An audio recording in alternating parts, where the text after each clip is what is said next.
I know this photo. ಅಮ್ಮ ರೂಮಲ್ಲಿ ಇಟ್ಕೊಂಡಿದ್ಲು.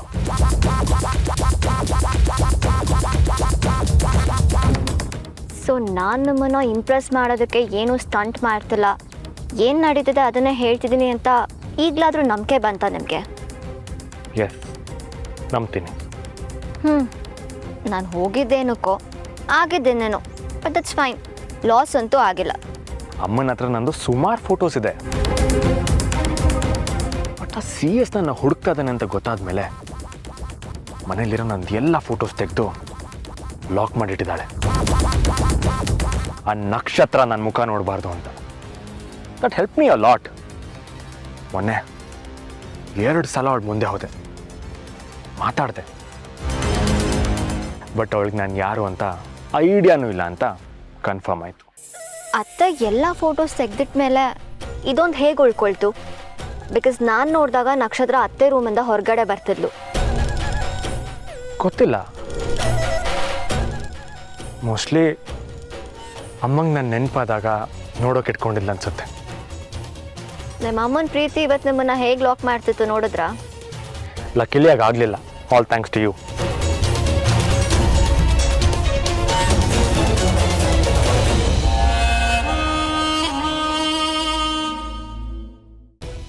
ನೆಮ್ಮದಿಯಾಗಿ ಅರ್ಧ ಗಂಟೆ personal time spend ಮಾಡೋಕ್ಕಾಗ್ತಿಲ್ಲ.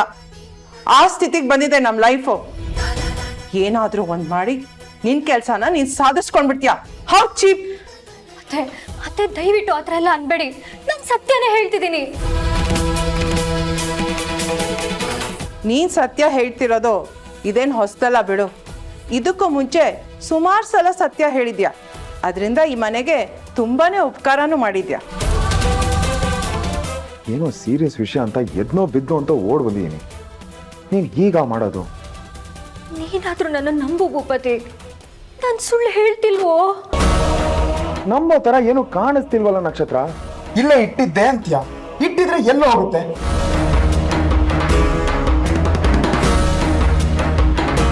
All of a sudden ಯಾರಾದ್ರೂ ಬಂದು ಎತ್ಕೊಂಡು ಹೋಗೋದಕ್ಕಾಗುತ್ತಾ? ಭೂಪತಿ, ನೀನೇ ಇವಳಿಗೆ ಹೊಸ ಐಡಿಯಾ ಕೊಟ್ಟಂಗಾಯ್ತು. ಈಗ ಅವಳು ಅದನ್ನೇ ಇಟ್ಕೊಂಡು ಹೌದು ಅಂದ್ರು ಅಂತಾಳೆ. ಒಟ್ಟಿನಲ್ಲಿ ನಮ್ಮನ್ನ ನಂಬಿಸ್ಬೇಕು ಅಲ್ವಾ? ಈ ಚೀಪ್ ಗಿಮಿಕ್ಸ್ ಎಲ್ಲ ನೋಡಿ ನೋಡಿ ನನಗೂ ಸಾಕಾಗಿದೆ.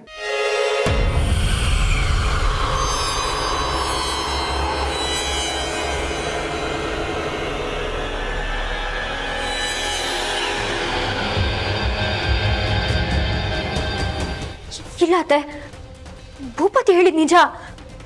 ಶ್ವೇತಾ ಶ್ವೇತಾ ಮನೆಗೆ ಬಂದಿದ್ಲು. ಏನು? ಶ್ವೇತಾ ಬಂದಿದ್ಲಾ? ಯಾವಾಗ? ಏನು ಶ್ವೇತಾ ಬಂದಿಲ್ಲ?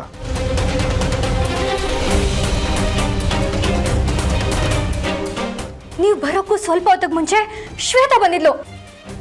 ಅವಳು ಹಾಗೆ ಬಂದು ಹೀಗೆ ಹೋಗಿರೋದು ನೋಡಿದ್ರೆ ಯಾವ ಅನುಮಾನನೂ ಇಲ್ಲ ಅತ್ತೆ, ಅದು ಅವಳದೇ ಕೆಲಸ. ಇನ್ನು ಎಷ್ಟು ಸುಳ್ಳು ಹೇಳ್ತೀಯಾ? ನಿಂಗೆ ಬೇಜಾರಾಗಲ್ವಾ? ಶ್ವೇತಾ ಬಂದ್ಲಂತ ತಗೊಂಡು ಹೋದ್ಲಂತೆ.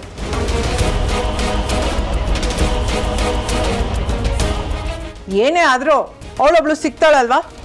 ನೀನೇನೇ ಮಾಡಿದ್ರು ಅವಳ ಮೇಲೆ ಹಾಕಿ ನೀನು ಸೇಫ್ ಆಗ್ಬೋದು. ಅತ್ತೆ, ನಿಮಗೆ ನನ್ನ ಮೇಲೆ ನಂಬಿಕೆ ಇಲ್ದಿದ್ರೆ ಇರಿ, ನಾನು ಈಗಲೇ ಶ್ವೇತನಿಗೆ ಫೋನ್ ಮಾಡ್ತೀನಿ, ನಿಮ್ಮ ಮುಂದೆನೇ ಮಾತಾಡ್ತೀನಿ. ಅವಳ ಸತ್ಯ ಏನು ಅಂತ ಒಪ್ಕೋತಾಳೆ.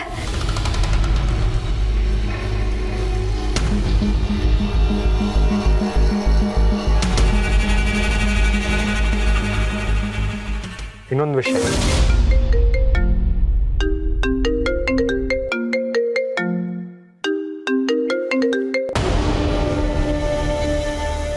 ಹಲೋ, ಮತ್ತೆ ಏನ್ ಮಾಡಕ್ ಕೊಟ್ಟಿದೆ ಶ್ವೇತಾ? ನಮ್ಮ ಮನೆಗೆ ಯಾಕೆ ಬಂದಿದ್ದೆ ನಿಜ ಹೇಳು. ಹಲೋ ನಕ್ಷತ್ರ, ಏನಾಯ್ತು? ಯಾಕೆ ಸೆಟ್ಟಲ್ಲಿದ್ಯಾ? ನಾಟಕ ಬೇಡ. ನೀನ್ ಏನ್ ಮಾಡಿದ್ಯಾ ಅಂತ ಗೊತ್ತಾಗಿದೆ. ಆ ಫೋಟೋ ಎಲ್ಲಿ? ಅದನ್ನ ಯಾಕೆ ಕತ್ಕೊಂಡು ಹೋಗಿದ್ಯಾ? ಹಾಂ, ಫೋಟೋನಾ? ಯಾವ ಫೋಟೋ? ನೀನು ಏನು ಕೇಳ್ತಿದ್ಯಾ ಅಂತ ನನಗೆ ಅರ್ಥ ಆಗ್ತಿಲ್ಲ. ಆ ಕ್ರಿಮಿನಲ್ ಫೋಟೋ ಮತ್ಯಾವುದು? ಎಲ್ಲ ಗೊತ್ತಿದ್ದು ನಾಟಕ ಮಾಡ್ತಾಳೆ. ನೀನ್ ಅಷ್ಟು ಅರ್ಜೆಂಟಲ್ಲಿ ಏನೇನೋ ನೆಪ ಹುಡ್ಕೊಂಡು ಬಂದಾಗ್ಲೇ ನನ್ಗೆ ಅನುಮಾನ ಇತ್ತು.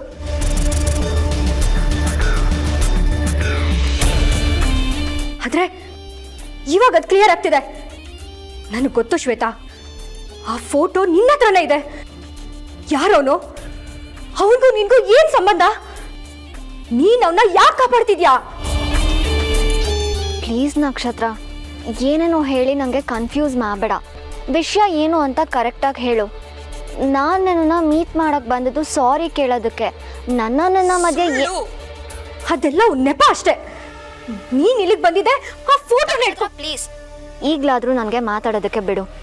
ಆಗಲೇ ನಾನು ಅಷ್ಟೆಲ್ಲ ಹೇಳಿದ್ರು ನನಗೆ ಕೇಳಿಸ್ಕೊಳ್ಳೋಕ್ಕೆ ಇಷ್ಟ ಇಲ್ಲ ಅಂತಂದೆ. ನೋಡು, ಅಮ್ಮನ ವಿಷಯದಲ್ಲಿ ನೀನು ನನ್ನನ್ನು ತಪ್ಪು ತಿಳ್ಕೊಂಡಿದ್ಯಾ. ನಿನ್ನ ಮನಸ್ಸಲ್ಲಿ ನನ್ನ ಬಗ್ಗೆ ಸಿಟ್ಟಿದೆ ಅಂತ ಗೊತ್ತು.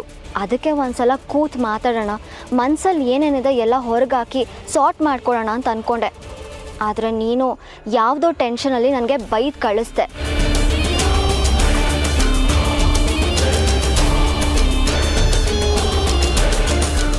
ಈಗ ನೋಡಿದ್ರೆ ಏನೇನೋ ಕೇಳ್ತಿದ್ಯಾ.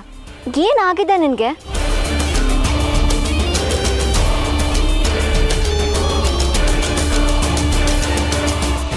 ನೀನು ನನ್ನನ್ನು ಕ್ಷಮಿಸಿಲ್ಲ ಅಂದರೂ ಪರವಾಗಿಲ್ಲ ನಕ್ಷತ್ರ.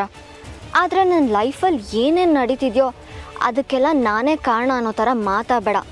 ನಾನು ಎಷ್ಟು ಅಂತ ಸಹಿಸ್ಕೊಳ್ಳಿ, ನನಗೂ ಬೇಜಾರಾಗುತ್ತೆ. ನೋಡು, ನಿನಗೆ ನನ್ನ ಜೊತೆ ಮಾತಾಡೋ ಮನ್ಸಿದ್ರೆ ಕಾಲ್ ಮಾಡಿ ಮಾತಾಡು. ಇಲ್ಲ ಅಂದರೆ ನನ್ನ ಪಾಡಿಗೆ ನನ್ನನ್ನು ಬದುಕಕ್ಕೆ ಬಿಟ್ಬಿಡು ಪ್ಲೀಸ್. ಅದೊಂದು ಹೆಲ್ಪ್ ಆದರೂ ಮಾಡು. ಆಯ್ತಾ ಮಾತಾಡಿ. ಉತ್ತರ ಸಿಕ್ತಾ?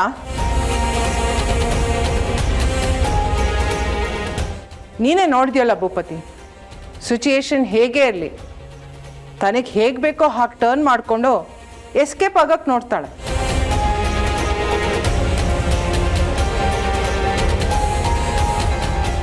That poor thing Shweta, I feel sad for her. Sorry ಕೇಳಕ್ಕೆ ಅಂತ ಬಂದಿದ್ದಾಳೆ. ಅದು ತಾನು ಮಾಡದಿರೋ ತಪ್ಪಿಗೆ ಸಾರಿ ಕೇಳಕ್ಕೆ ಅಂತ ಬಂದಿದ್ದಾಳೆ. ಅದು ದೊಡ್ಡತನ ಅಂದರೆ ಇದಲ್ಲ. ಅವಳ ಜೊತೆ 5 ನಿಮಿಷ ಚೆನ್ನಾಗಿ ಮಾತಾಡಿಸಿ ಕಳಿಸೋ ಯೋಗ್ಯತೆನೂ ಇಲ್ಲ ಇವಳಿಗೆ. ಯಾಕೆ ಈ ರೀತಿ ಮಾಡ್ತಿದ್ಯಾ ನಕ್ಷತ್ರ? ಹೋಗಿ ಹೋಗಿ ಶ್ವೇತಾ ಮೇಲೆ ಆರೋಪ ಮಾಡೋದ್ರಿಂದ ಏನ್ ಸಿಗತ್ತೆ? ಅಲ್ಲ ಭೂಪತಿ, ಇದೆಲ್ಲ ನಂಗೇನು ಹೊಸ್ತಲ್ಲ. ಈ ಥರದ್ದು ನಾನು ಸುಮಾರು ನೋಡ್ಬಿಟ್ಟಿದ್ದೀನಿ. ತಾನು ತಪ್ಪು ಮಾಡಿ ಅದನ್ನ ಶ್ವೇತನ್ ತಲೆ ಮೇಲೆ ಹಾಕೋದು. ಅಷ್ಟಕ್ಕೂ ಶ್ವೇತಾ ಕ್ರಿಮಿನಲ್ ಫೋಟೋ ತಗೊಂಡು ಏನು ಮಾಡ್ತಾಳೆ? ಅವಳಿಗೆ ಅದರಿಂದ ಏನಾಗಬೇಕು? ಇದನ್ನೆಲ್ಲ ಯಾರಾದರೂ ನಂಬ್ತಾರ? ಮತ್ತೆ ಅವಳು ಯಾಕೆ ಫೋಟೋ ತಗೊಂಡೋದ್ಲು ನನಗೆ ಗೊತ್ತಿಲ್ಲ. ಆದರೆ ಅದವಳೆ ಅಂತ ನನಗೆ 100ಕ್ಕೆ 100ರಷ್ಟು ಗೊತ್ತು. ಅದವಳದೇ ಕೆಲಸ ಆತೆ. ಇನಫ್. ಇಷ್ಟಾದರೂ ನೀನು ವಾದ ಮಾಡೋದು ನಿಲ್ಲಿಸಿಲ್ಲ. ನೀನು ಈ ಮನೇಲಿ ಇರೋ ತನಕ ಇನ್ನೂ ಈ ಥರ ನಾಟಕಗಳು ಅದೆಷ್ಟು ನೋಡಬೇಕೋ ನನಗೂ ಸಾಕಾಗೋಗಿದೆ. ಛೇ. ಪತಿ ನೀನಾದ್ರೂ ನಂಬೋ, ಆ ಫೋಟೋ ಇಲ್ಲೇ ಇತ್ತು. ಇದ್ದಿದ್ರೆ ಇಲ್ಲೇ ಇರ್ಬೇಕಾಗಿತ್ತಲ್ವಾ ನಕ್ಷತ್ರ? ಅಲ್ವಾ? ಇವಾಗ ಇದ್ರ ಬಗ್ಗೆ ಮಾತಾಡಿ ಪ್ರಯೋಜನ ಇಲ್ಲ. ಇದನ್ನು ಹೇಳಿದಷ್ಟು ಚೆನ್ನಾಗಿ ಕಾಣಿಸಲ್ಲ.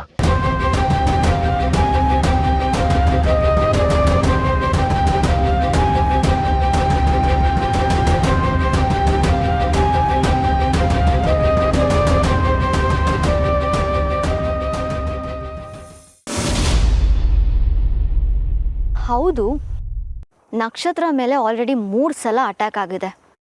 ಅವಳ ಮನೆ ಒಳಗಿದ್ರು ಯಾರಿಗೂ ಗೊತ್ತಾಗದೇ ಇರೋ ಥರ ಅವಳನ್ನ ಎತ್ತಾಕೊಂಡು ಹೋಗಿದ್ದೀರಾ. ಹೇಗೆ ಸಾಧ್ಯ? ಏನು ಪ್ಲ್ಯಾನ್ ಮಾಡಿದ್ರಿ? ಒಂದು ನಿಮಿಷ ಅಕ್ಕ, ಒಂದೇ ಒಂದು ನಿಮಿಷ. ನಾನು ಹಾಗೆ ನೋಡಿ ತಿರುಗೋ ಅಷ್ಟರಲ್ಲಿ ಫೋಟೋ ಕಾಣಿಸ್ತಿಲ್ಲ ಅಂದ್ರೆ ನೀವೇ ಲೆಕ್ಕ ಹಾಕಿ. ಅದು ಶ್ವೇತಾ ಅಲ್ಲದೆ ಇನ್ಯಾರು ಮಾಡಕ್ ಸಾಧ್ಯ? ನಕ್ಷತ್ರ, ಯಾಕೆ ಶ್ವೇತನ್ ಮೇಲೆ ಅನುಮಾನ ಪಡ್ತಾ ಇದೆಯಾ? ಅವಳು ಯಾಕೆ ಹಾಗೆ ಮಾಡ್ತಾಳೆ? ಅವನು ಯಾರ್ದೋ ಫೋಟೋ ತಗೊಂಡು ಹೋಗಿ ಅವಳಿಗೆ ಏನಾಗ್ಬೇಕು ಹೇಳು? ಅವಳಲ್ದೆ ಬೇರೆ ಯಾರು ಇದನ್ನ ಮಾಡಕ್ ಸಾಧ್ಯ ಇಲ್ಲ ಅಕ್ಕ. ಅವಳು ಏನು ಅಂತ ನಿಮ್ಗೆ ಯಾರಿಗೂ ಸರಿಯಾಗಿ ಗೊತ್ತಿಲ್ಲ. ಅವಳು ಹಾಗೆ ಹೀಗೆ ಅಂತ ಚಾಡಿ ಹೇಳೋಕ್ಕೂ ನನಗೆ ಮನಸ್ಸಿಲ್ಲ. ಹಾಗೆಲ್ಲ ಹೇಳ್ಕೊಂಡು ಬರೋದೇ ಆಗಿದ್ರೆ ಅದನ್ನೆಲ್ಲ ಅತ್ತೆಗೆ ಯಾವತ್ತೂ ಹೇಳ್ತಿದ್ದೆ. ಆದರೆ ಅತ್ತೆ ಅದನ್ನೆಲ್ಲ ನಂಬಲ್ಲ ಅಂತ ನನಗೆ ಗೊತ್ತಕ್ಕ. ಅತ್ತೆ ಅಲ್ಲ, ಬೇರೆ ಯಾರೇ ಆದ್ರೂ ನಂಬಲ್ಲ. ಸಾಕ್ಷಿ ಬೇಕು. ಶ್ವೇತಾನೇ ಹೀಗೆ ಮಾಡಿದಳೆ ಅನ್ನಕ್ಕೆ ನಿನ್ನ ಹತ್ರ ಏನಿದೆ ಸಾಕ್ಷಿ? ಸಾಕ್ಷಿ ಇಲ್ಲಕ್ಕ, ನನ್ನ ಹತ್ರ ಯಾವ ಸಾಕ್ಷಿನೂ ಇಲ್ಲ. ಆದರೆ ಹುಟ್ಟಾಕ್ತೀನಿ. ಅಂದ್ರೆ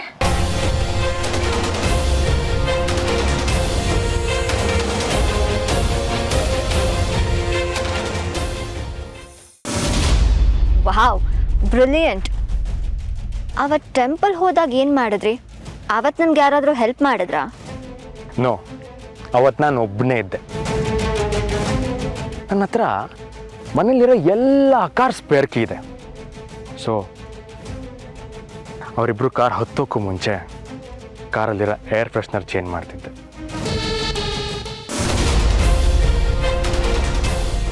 ನಾನು ಇದನ್ನ ಇಲ್ಲಿಗೆ ಬಿಡಲ್ಲ ಅಕ್ಕ. ನನ್ಗೆ ಉತ್ತರ ಸಿಗಲೇಬೇಕು. ನನ್ಗೆ ಆ ಫೋಟೋ ಸಿಕ್ಕಿದ್ದು ನಿಜ.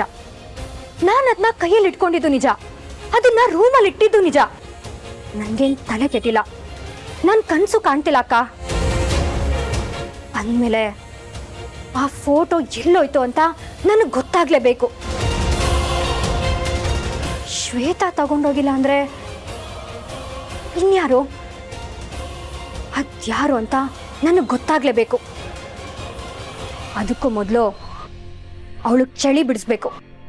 ಅಯ್ಯೋ ನಕ್ಷತ್ರ, ಏನ್ ಹೇಳ್ತಾ ಇದ್ಯಾ? ಏನ್ ಹಾಗಂದ್ರೆ? ಅಲ್ಲಿಂದ ಅವರಿಬ್ಬರನ್ನ ಎತ್ಕೊಂಡು ಹೋಗಿ ನಂಗೆ ಎಲ್ಲಿ ಬೇಕಲ್ಲಿ ಬಿಡ್ತಿದ್ದೆ. ಅವತ್ತು ಅವ್ರು ಕಡಲೆಕಾಯಿ ತಿನ್ನಕ್ಕೆ ಹೋದಾಗಲೂ ನಾನಿದನ್ನೇ ಮಾಡಿದ್ದು. ವಾವ್, ಇಷ್ಟೆಲ್ಲ ಮಾಡಿದ್ರು ಯಾರಿಗೂ ಗೊತ್ತಾಗದಿರೋ ಥರ ಹೇಗೆ ಮ್ಯಾನೇಜ್ ಮಾಡಿದ್ರಿ?